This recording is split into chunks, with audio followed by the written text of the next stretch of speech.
Finally, San Martin has created a watch that I actually think is worth buying. It has incredible finishing, the spec sheet for the price is off the charts, but most importantly, we have an original design that is bursting with energy. I have been quite critical of San Martin in the past for shamelessly and frequently stealing designs from other watch brands. I thought it a shame that they work so hard to create a high quality watch, yet put zero work into the actual design. Take the San Martin SN0129, a watch that I reviewed not too long back. The quality and value for money was undeniable, yet the design was clearly copied over from Grand Seiko. Now, most people don't have a problem with borrowed designs. I, however, look for watches that are quirky, original, unique. Hence why the San Martin we're taking a look at today has finally captured my approval. Hello there, my name's Kieran, welcome to Top Tier Ticker. I hope you're having a good day. Today we'll be taking a closer look at the new San Martin SN0116. They have sent over this watch for free, but as usual, all opinions are mine only. Now, San Martin are dubbing this new release the Summer Dive Watch Fashion Fun Fruit Series. And ladies and gentlemen, that's what you call classic Chinese marketing. But seriously, this watch does deliver some incredibly fun and flamboyant colours with a 200-meter water resistance rating, genuinely making these the perfect summer dive watch to take down to the beach. Now, I've been patiently waiting for a San Martin release that actually resonates with me, for them to release a watch that I actually want to wear. And finally,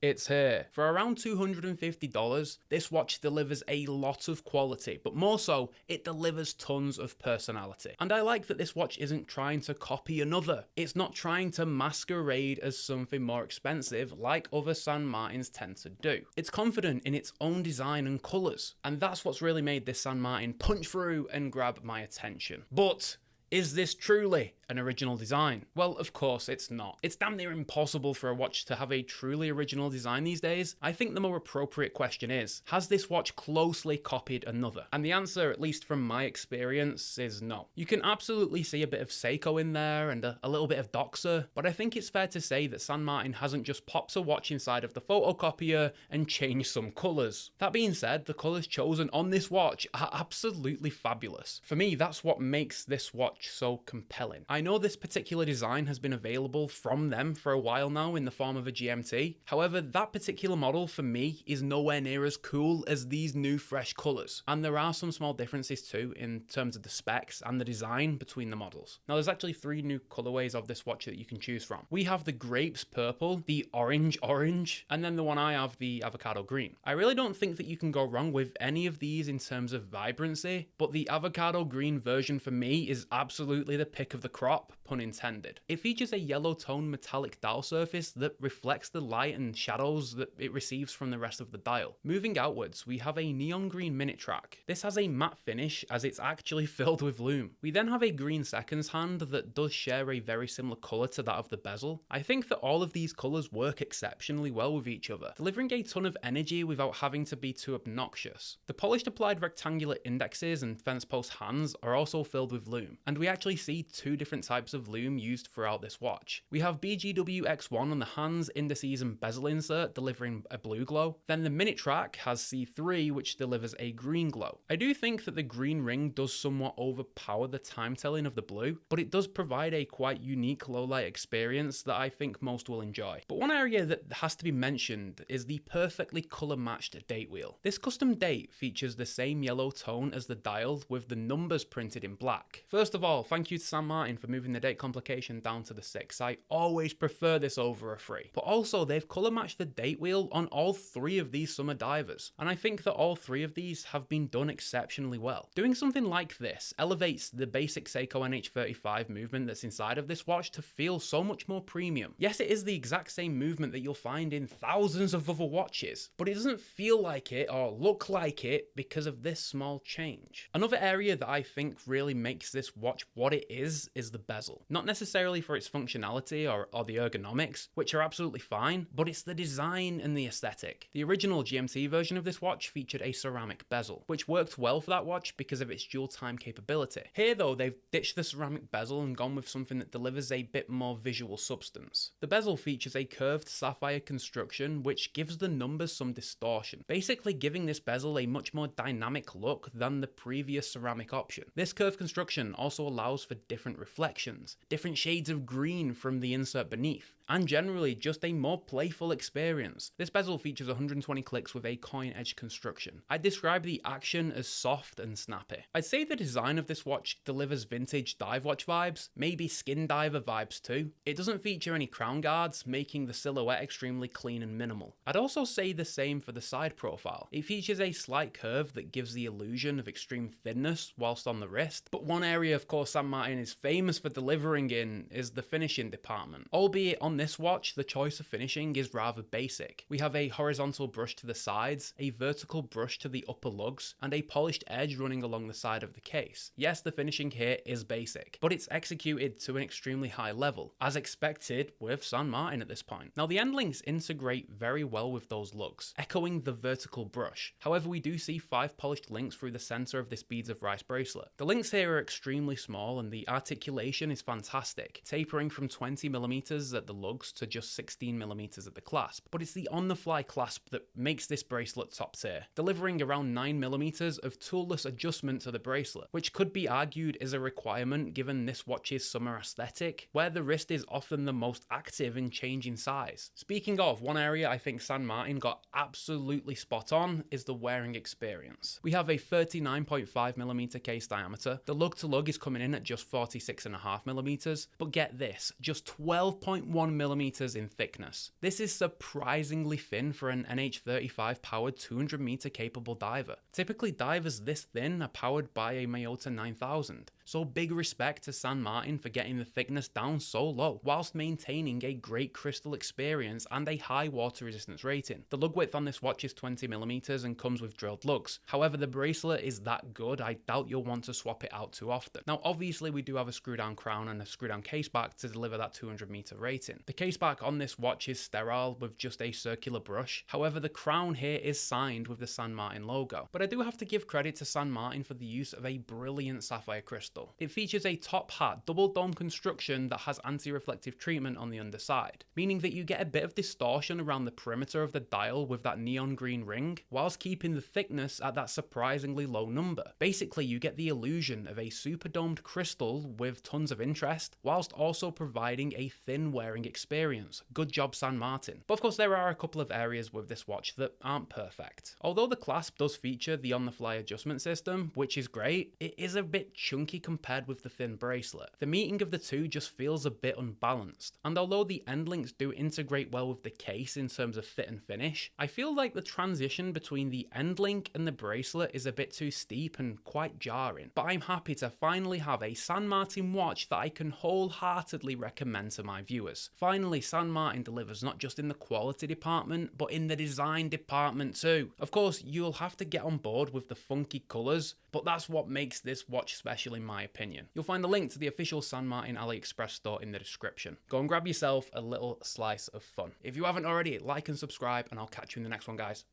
Bye for now.